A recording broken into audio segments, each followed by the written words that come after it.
si Ferdinand Romualdez Marcos. Live mula sa GMA Network Center, ito ang 24 Oras. Magandang gabi po, Luzon, Visayas, and Mindanao. Milyong-milyong miyembro ng Iglesia ni Cristo o INC ang nagtipon sa iba't ibang panig ng bansa para sa tinawag nitong Rally for Peace. Wala umano itong halong politika ayon sa INC na nauna na ring nagsabing pagsuporta ito sa pahayag ni Pangulong Bongbong Marcos laban sa pag-impeach kay Vice President Sara Duterte. Dinaluhan din ng ilang mambabatas at mga kaalyado ng mga Duterte ang isa sa mga pagtitipon. Ang sitwasyon sa Quirino Grandstand sa Maynila, tinutukan live ni Chino Gaston. Chino! Mel, Emil, Vicky, sa huling tala ng pulisya, umabot sa mahigit 1.5 million ang crowd estimate sa National Peace Rally ng Iglesia ni Cristo dito sa lungsod ng Maynila. Kita na ang dagat ng tao sa National Rally for Peace ng Iglesia ni Cristo dito sa Quirino Grandstand bago pa mag-alas 10 ng umaga sa drone video na ito ng Manila Police District. Pagsapit ng alas 11 ng umaga, lalo pang dumami ang tao sa drone video na ito mula naman sa INC. Ang National Rally for Peace ay nauna ng inanunsyo ng pamunuan ng INC noong Disyembre bilang suporta raw sa pahayag ni Pangulong Bongbong Marcos na hindi siya sang-ayon sa impeachment na isinusulong laban kay Vice President Sara Duterte.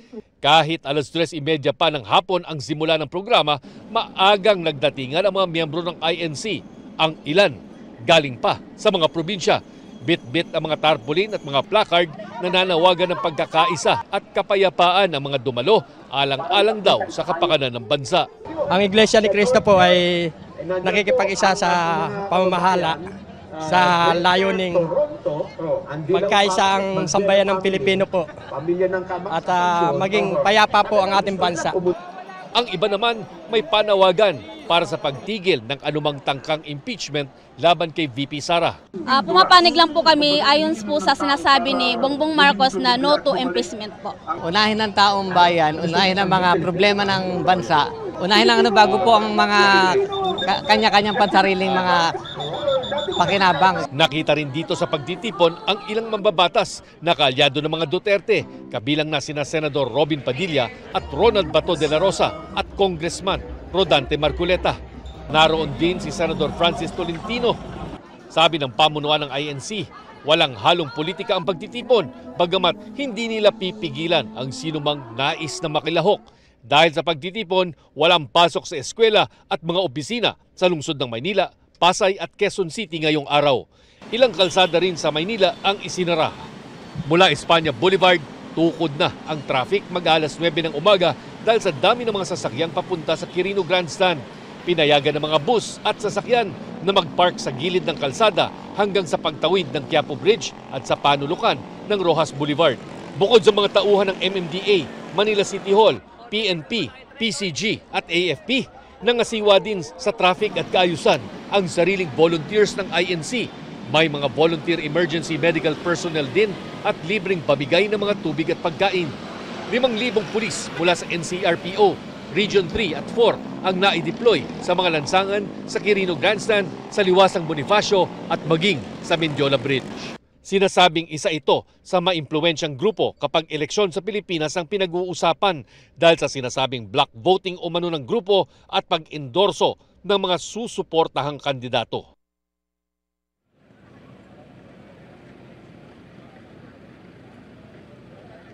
Sa programa kaninang hapon, ipinunto ng mga opisyal ng INC ang kahalagahan ng pagkakaisa para sa bansa. Nagpaalala rin sila sa tungkulin ng mga nasa posisyon ng kapangyarihan na maglingkod para sa kapakanan ng mamamayan at hindi para sa pansariling interes.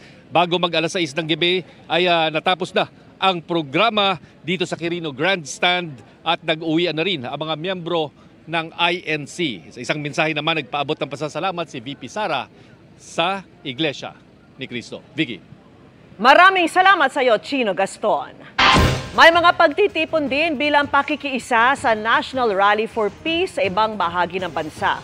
Sa Davao City, nasa 300,000 hanggang 500,000 ang lumahok sa Peace Rally.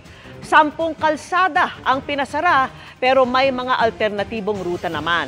Libo-libo rin ang nakiisa sa Peace Rally sa Cebu City, kabilang ang mga nasa venue na kagabi pa. Hanggang 16,000 naman ang nagpunta sa Peace Rally sa Ormoc, Leyte. May mga pagtitipon din sa Ilagan, Puerto Princesa, Butuan at Pagadian. Buena manong good news ang bawas singil sa kuryente ng Meralco ngayong Enero. Posible pa yang masundan sa susunod na buwan. Nakatutok si Maki Pulido. Matapos ang magkakasunod na gastos ng Pasko, may konting pahinga sa babayarang Meralco bill nitong Enero. 22 centavos per kilowatt-hour ang bawas singil o katumbas ng 44 pesos na bawas sa kabuang Meralco bill kung 200 kilowatt-hour ang konsumo. Pangunahing dahilan ang pagbaba sa singil ng generation charge. Bagamat merong upward adjustment na 56 centavos per kilowatt-hour sa power supply agreements, overall po ay reduction pa rin po ang nangyari sa generation charge. Gumanda yung supply situation sa Luzon Grid dahil malaki ang binaba ng demand dahil nga sa holiday season, ang peak demand ng Luzon ay bumaba ng 471 megawatts. Konting good news yan para sa negosyanteng si Herbert dahil bahagyang humina ang bentahan ng milk tea pagkatapos ng Pasko. Mababa pa po siya, mas okay po yun kasi po mas magkakaroon po kami ng extra income na. Pagsapit naman ng Pebrero, may ipapatupad pang one-time refund ang Meralco. Ito yung nasingil ng pambayad sana sa mga regulatory reset experts ng Energy Regulatory Commission pero hindi nagamit ang pondo. Yun nga lang, may dagdag singil din. Sa Pebrero, sisimulan ng singilin sa consumers ang pinambili ng reserbang kuryente ng NGCP noong nakaraang taon. Pero dahil may one-time refund ang Meralco, posible pa rin bumaba ang singil ng kuryente sa susunod na buwan. Nasa 10 centavos per kilowatt-hour ang pwedeng pagbaba dahil may 22 centavos per kilowatt-hour na one-time refund ang Meralco kahit na nasa 12 centavos per kilowatt-hour ang sisingilin ng NGCP sa mga Luzon consumers simula Pebrero. Pero sabi ng Meralco, kailangan munang hintayin kung magkano papatak ang generation charge. The bigger factor really is the actual generation cost that we will be waiting for next month. So malalaman siguro natin yon towards the end of the month or towards the first week of February. Bukod dyan, may inaabangan pa ring refund ng Meralco na maaaring makabawa sa singil sa kuryente sa mga susunod na buwan. Galing ito sa sobrang singil ng Meralco mula noong July 2022 dahil sa pagkaantala ng regulatory reset ng Energy Regulatory Commission o yung kwentahan kung magkano ba dapat ang isingil sa mga electricity consumer. Malaking bagay ito para kay Edna. Ano man daw kasing matitipid sa mga bayarin, dagdag pambili ng gamot para sa anak na PWD. Nangalakal ako parang makabili na gamot. Padalawa-dalawang piraso, 3. Makaraos sa pang araw-araw. Para sa GMA Integrated News, Maki Pulido, nakatutok, 24 oras. Pinaiimbestiga na ng Cebu City Hall ang nahulikam na rambulan sa isa sa mga aktibidad ng Sinulog Festival sa Cebu. Hoy! Naibata! Hoy! Hoy! Buwanga! Nagkabulan, nagbatuhan at nagsuntukan ang mga sangkot umanong kabataan sa barangay Sambag 1. Sa inisyal na investigasyon, napag-alaman na mga props men sila ng 2 kalahok sa sinulog sa kabataan sa Dakbayan. Nagsimula umano ang alitan sa loob pa lang ng Cebu City Sports Center kung saan magkasunod na nag-perform ang 2 contingents. Ipinapatawag na sila ng pulisya sabay sa pagsisiguro na hindi na mauulit ang insidente lalo't sa linggo na ang taunang Sinulog Grand Parade. Naghain ng diplomatic protest ang Pilipinas laban sa China bilang pagtutol sa pananatili ng tinaguriang monster ship nito sa exclusive economic zone ng Pilipinas. Papalitan din ang barko ng Philippine Coast Guard na nagbabantay rito matapos mag-overheat. Nakatutok si Bernadette Reyes.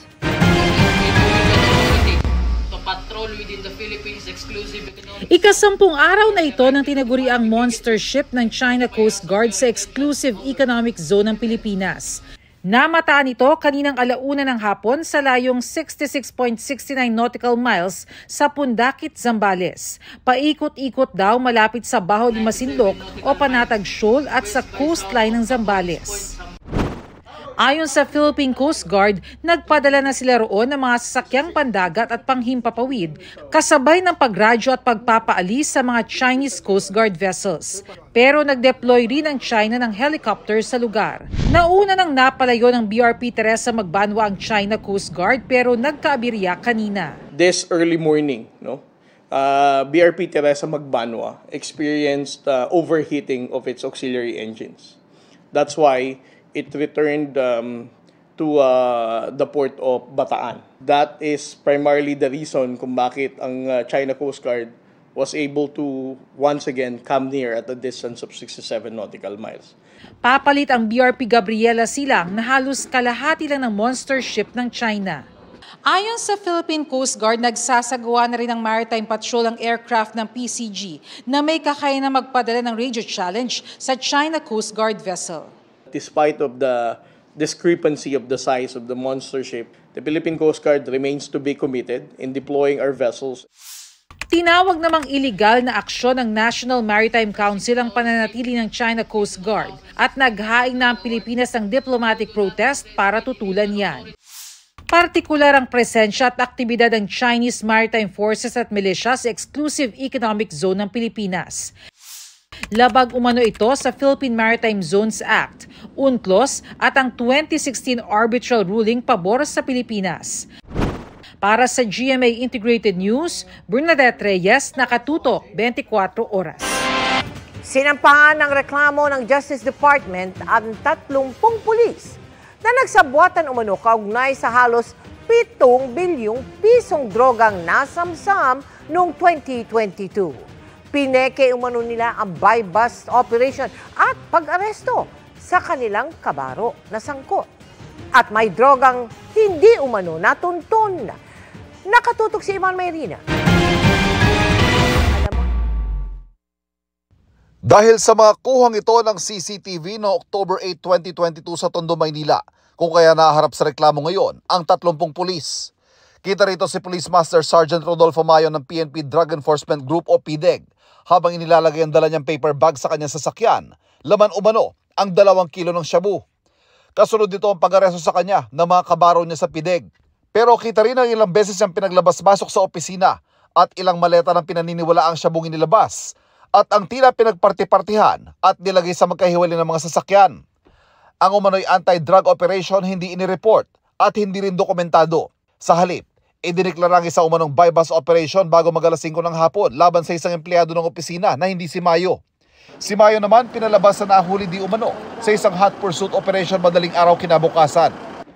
990 kilos ang shabu na nagkakahalaga ng halos 7 bilyong piso ang nabawi mula sa anti-drug operation. Tinatayang 400 kilo pa ang hindi na natuntun kung saan napunta. Ang kunwaring buy-bust noong October 8 at kunwaring pag-aresto kay Master Sergeant Rodolfo Mayo noong October 9 ang bahagi ng mga basehan sa pagsasampa ng paglabag sa Comprehensive Dangerous Drugs Act ng mga sangkot na pulis. Inaalam din kung kalakaran na ang ganitong sabwatan ng pulisya. It seems that it became a standard procedure ng mga ilang elements ng PNP na magkaroon ng mga drug haul, re-report ng konti, ibobodega ang marami. It shows, that's why I said, a grand conspiracy of a criminal enterprise. 22 sa mga sangkot na pulis ang aktibo pa sa serbisyo. Bigay na po siya ng instruction po sa kanyang staff po na i-under restrictive custody na po itong 22 na active na PNP personnel at disarmahan na po pending the possible issuance po ng warrants of arrest. 5 naman ang retirado na, 2 ang na-dismiss at 1 nagbitiw na. Hindi pa rin sila lusot sa kasong kriminal na isinampa ng DOJ. Hindi rin lusot si Noy PNP Chief Rodolfo Azurin dahil siyang isinasangkalan ng mga nakatatao sa opisyal na may kinalaman sa operasyon.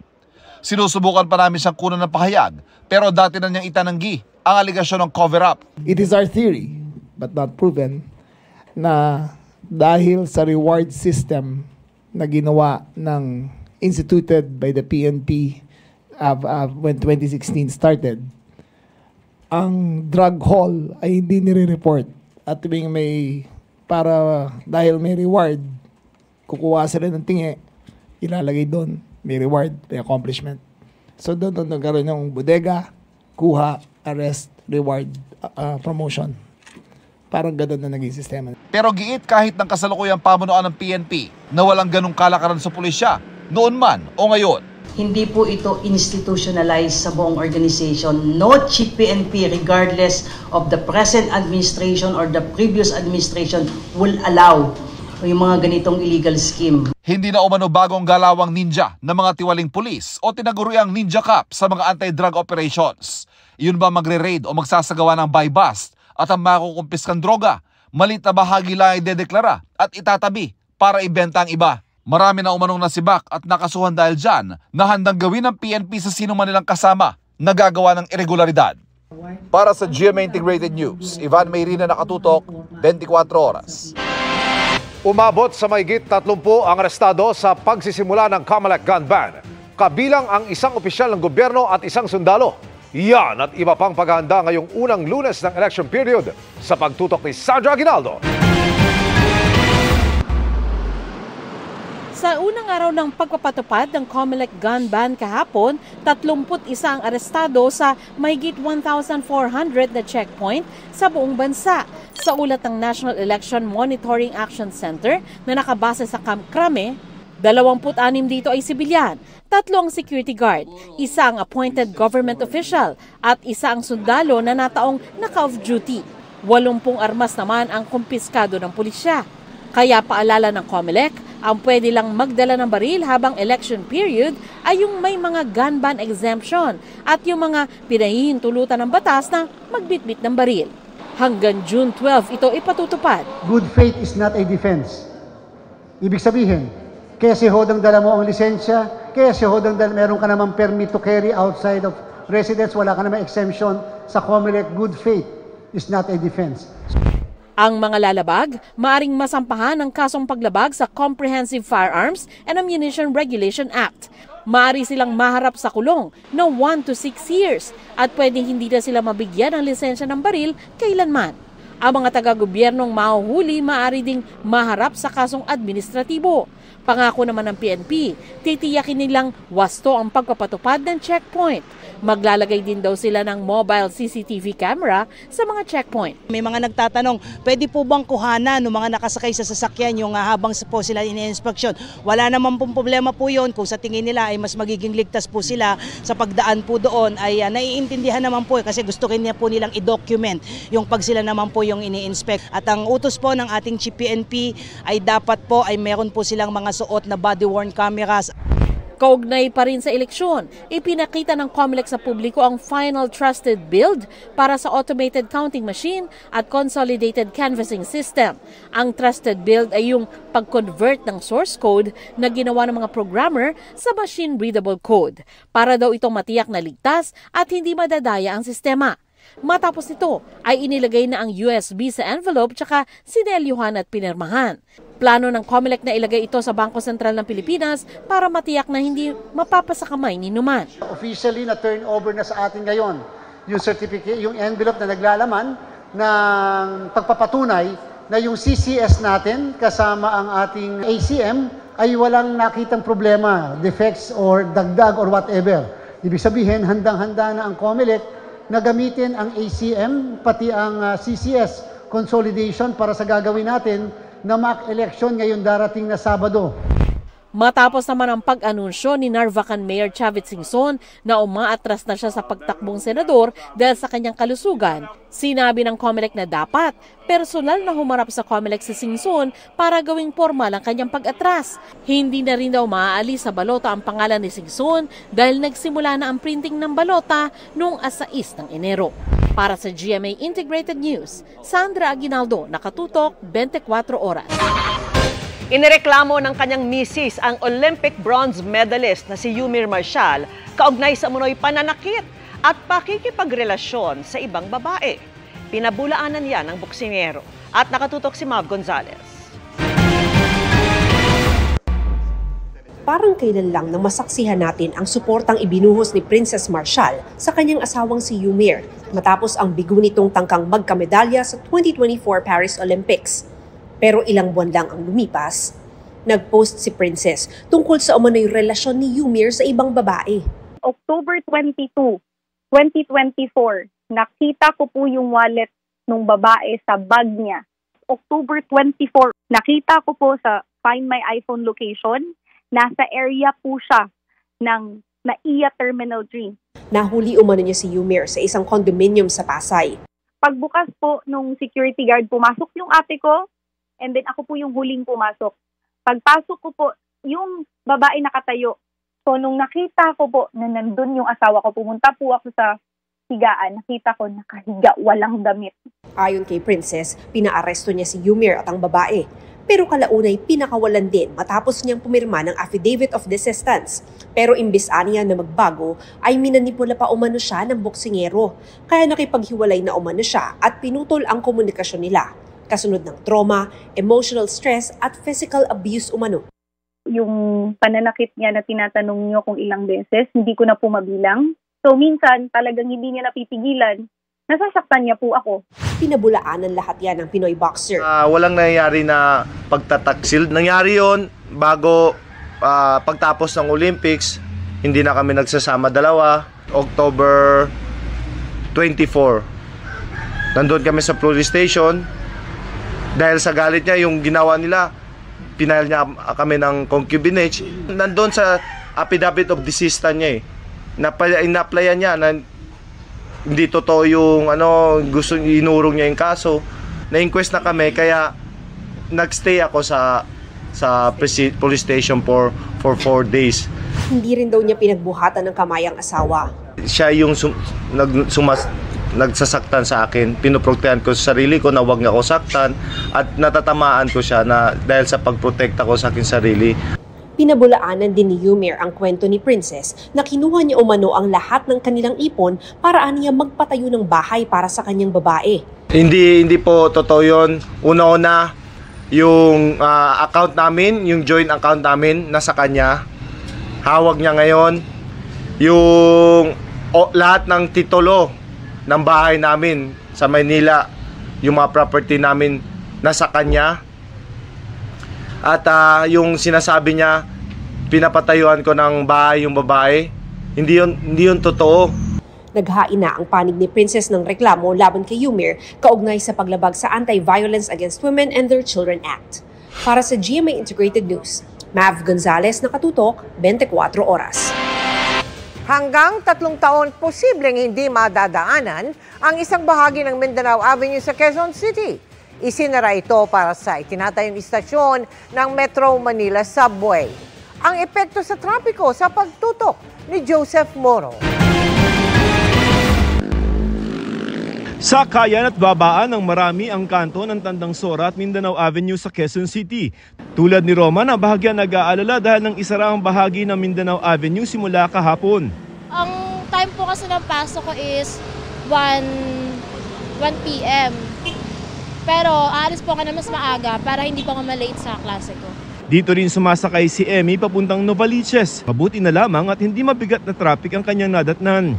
Possibly din dahil nag-suspend yata ng classes today. Tatagal ng hanggang 3 taon na sarado ang bahaging ito ng Mindanao Avenue dahil sa gagawin na Tandang Sora Station ng Metro Manila Subway Project na inaasahang matatapos sa taong 2028.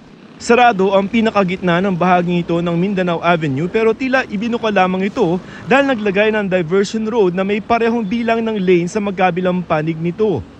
Mabilis at tuloy-tuloy naman ang daloy ng mga sasakyan sa southbound lane ang daanan namin kaninang 2:00 ng hapon. Sa northbound lane lamang medyo nagkakasabay-sabay ang mga sasakyan pero gumagalaw ang trapiko. Ayon sa Metro Manila Development Authority o MMDA, bahagya lamang inaasahan nilang epekto sa trapiko sa lugar ng ginagawang subway station. Opo. Kumbaga, nagkaroon lang ng palikpik, medyo kakanan lang po ng konti, ikot. Opo. Balik din naman po sila doon sa same road. May tinalaga ring traffic enforcers. Ang Tandang Sora Station ay isa sa 17 istasyon ng 33-kilometer subway na may kabuang halaga na lampas 400 bilyong piso. Pangatlo ang Tandang Sora Station mula sa Valenzuela Station kung saan nagsimula ng magbungkal sa ilalim ng lupa noong January 2023.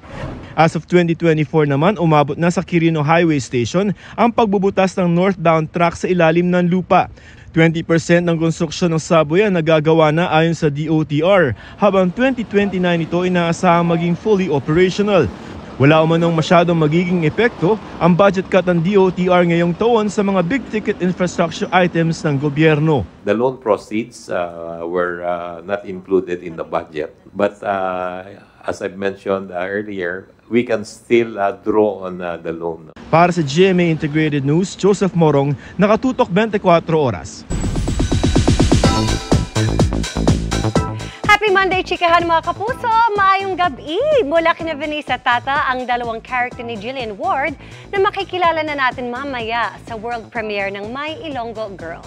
Ang feels ni Jill sa kanyang pagbabalik sa GMA Prime, ichichika ni Lars Santiago. Gagawin ko lahat para gumaling ka. Anong ginawa mo sa asawa ko? Nasubok ang acting skills pero na-enjoy raw ng gusto ni Jillian ang pagganap sa dual character sa much-awaited GMA Prime series na My Ilonggo Girl.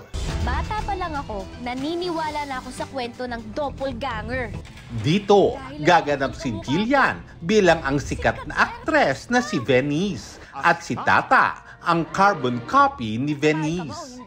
Kinakabahan daw si Jillian sa pagkapalabas ng kilig serye ngayong gabi pagkatapos ng Widow's War dito sa GMA.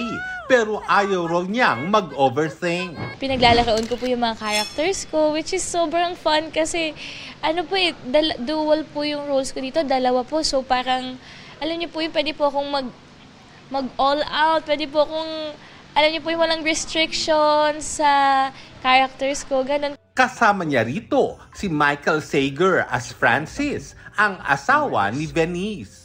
5 milyon para magpanggap bilang asawa ko. Mas malapit na raw lalo sa isa't isa sina Jillian at Michael at na-appreciate daw ni Jill ang ipinapakitang kabaitan at thoughtfulness ng kanyang leading man. Pati po yung mga paborito kong drinks, parang kabisado niya na po lahat. Yung mga gusto kong music, ganon. Which is nakatulong po talaga para maging mas komportable po ako sa kanya. Tulad po niya, last time hindi po ako nakaka-reply sa kanya. Talagang very vocal po siya, sasabihin niya, huwag ka kasi nang go-ghost. Dapat marunong kang mas makipag-communicate ba? Ganun. Sa unang linggo pa lang ng My Ilonggo Girl, marami na raw mangyayari na ikagugulat at kaaaliwan ng viewers, kina Tata at Venice. Mga kapuso, maglantaw kita sa My Ilonggo Girl karon nga gabi. See you there! Lars Santiago, updated sa showbiz happening. Personal na dumalo si Pastor Apollo Kibuloy para sa pagdinig sa petisyon niya para makapagpiyansa. Kaugnayan ng hinaharap niyang kasong qualified human trafficking, isang non-bailable offense. Nakatutok si Oscar Oida. Pasado 3:30 na ng hapon nang lumabas ng Pasig Regional Trial Court si Pastor Apollo Kibuloy matapos ang maghapong pagdinig sa inihain nilang petisyon para makapagpiyansa para sa kasong qualified human trafficking. Kung tutuusin, non-bailable ang kaso pero hiniling pa rin ito ng pastor na dumalo pa sa pagdinig kahit maluba umano ang ubo. At around 10 o'clock in the evening last night, I was about to file a motion that he be excused from personally appearing today. Pumunta talaga siya dito sa korte para ipakita na wala siyang kasalanan. Kanina, sumalang sa direct examination ng kanyang private lawyers ang testigo ng prosekusyon na si alias Amanda. Sa darating na Huwebes, i-cross-examine naman siya ng mga abogado ng depensa. Very ready kasi pag nagsasabi ka naman ng totoo, handang-handa ka naman kasi wala kang kailangang i-twist sa mga sasabihin mo. Para sa GMA Integrated News, Oscar Oida, nakatutok 24 oras. Kinatigan ng Muntinlupa Regional Trial Court ang hiling ng direktor na si Daryl Yap na gag order kaugnay ng cyber libel case na inihain laban sa kanya ni Vic Soto. Ibig sabihin, hindi maaring isa publiko ang anumang usapin tungkol sa kaso alinsunod sa sub judice rule. Paraan din ito para hindi maisa publiko ang iba pang detalye ng pelikula na batay sa teaser o pasilip sa social media ay tungkol kay Pepsi Paloma. Hiningi rin ng korte ang komento ng kampo ni Soto para sa motion of consolidation. Imbes naman sa January 15 ay iniurong ang sunod na pagdinig sa kaso sa January 17.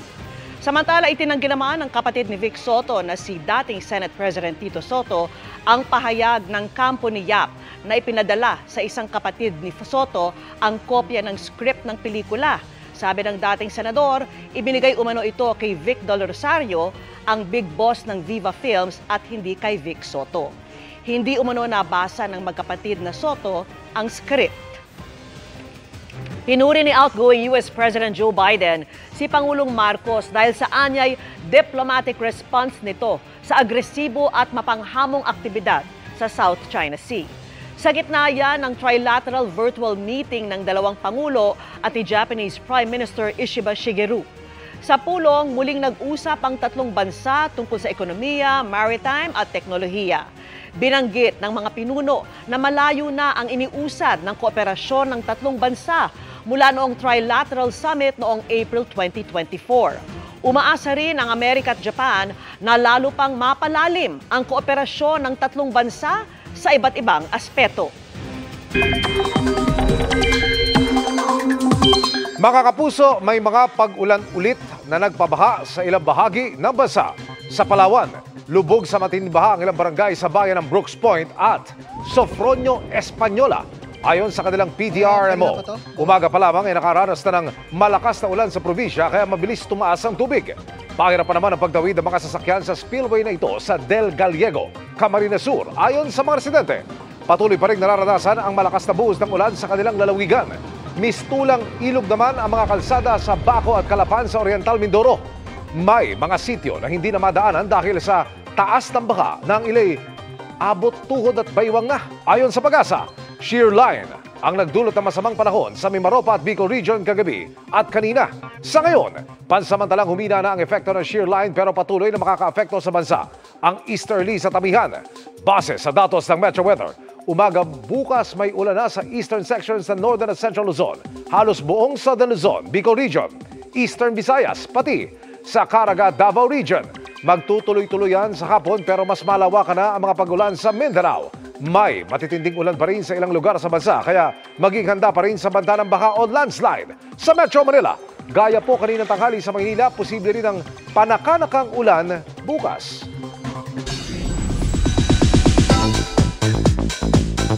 Seven days to go at magbabalik na ang dambuhala ng GMA Prime. Sa panibagong adventure ng bida nitong si Rudo Madrid, kabilang sa mga aabangan ang mga magiging kalaban at kakampi ni Lolong Bayani ng Bayan.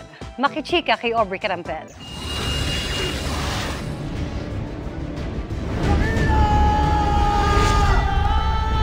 Ang dambuhalang serye ng Kapuso Network magbabalik na this 2025.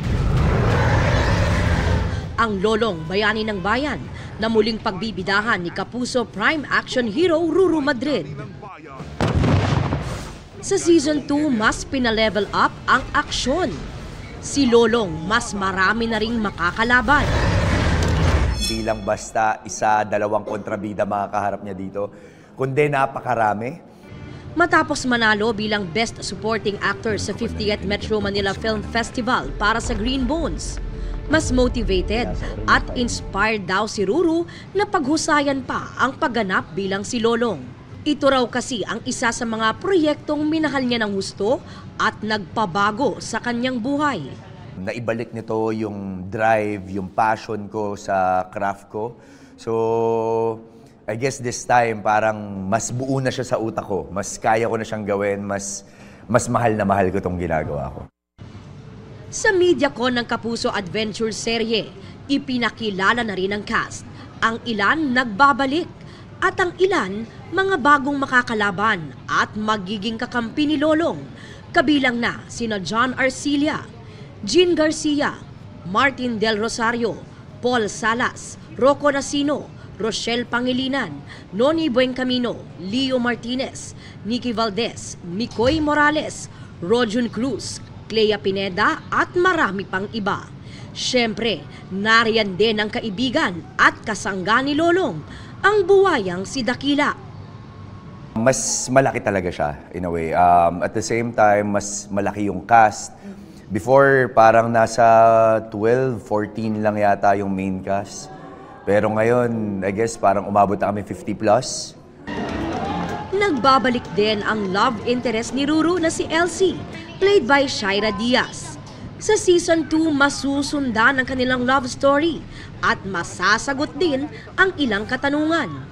Doon sa mga years na nawala kami, kailangan namin ipakita yung maturity ng bawat characters dito. Si Elsie dito, teacher na. Si Bokyo dito, pulis na.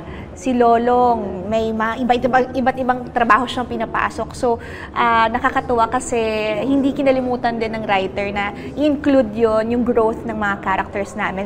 Si Ruru at ang iba pang cast nag-training pa ng Filipino martial arts para raw mas ma-highlight pa ang sarili nating kultura. Unahin natin yung sariling atin. And yun yung gusto kong maibahagi sa kabataan ngayon, na meron tayong ganito at pwede natin ito maipagmalaki. Mas lalong mabubusog yung mga mata ng audience visually kasi ang lawak na nung pwede naming ikutan din. Iba-iba, hindi lang paulit-ulit. So yun yung nakaka-excite doon. Sa January 20 na magsisimula ang Lolong Bayani ng Bayan sa GMA Prime. Aubrey Carampel, updated sa showbiz happenings.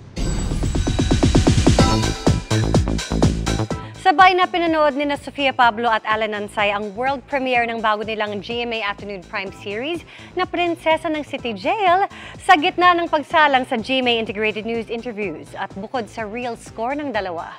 Nag-open up din si Sofia sa kanyang family issues at naputol na communication with Jillian Ward. Yan ang chika ni Nelson Canlas. They did everything to make me feel na hindi ako kulang. Naging emosyonal si Sofia Pablo sa pag-upo nila ni Prinsesa ng City Jail co-star Alan Ansay sa GMA Integrated News interviews nang matanong tungkol sa pinagdaanang challenges sa murang edad. Nagkwento siya tungkol sa paghihiwalay ng kanyang mga magulang noong bata pa siya at doon niya naintindihan ang iba't ibang mukha ng pagmamahal. Why is it making you cry? Wala lang, kasi I'm just really proud na natanggap ko siya. I just really supported them kung ano yung magpapasaya sa kanila. Even if it will mean na hindi kami kompleto. Iba po, diba kapag nagka-stepsister, ay half-sister, parang, bakit? Ayoko. Ba't ka magkakaanak dyan? Ako, I was happy pa.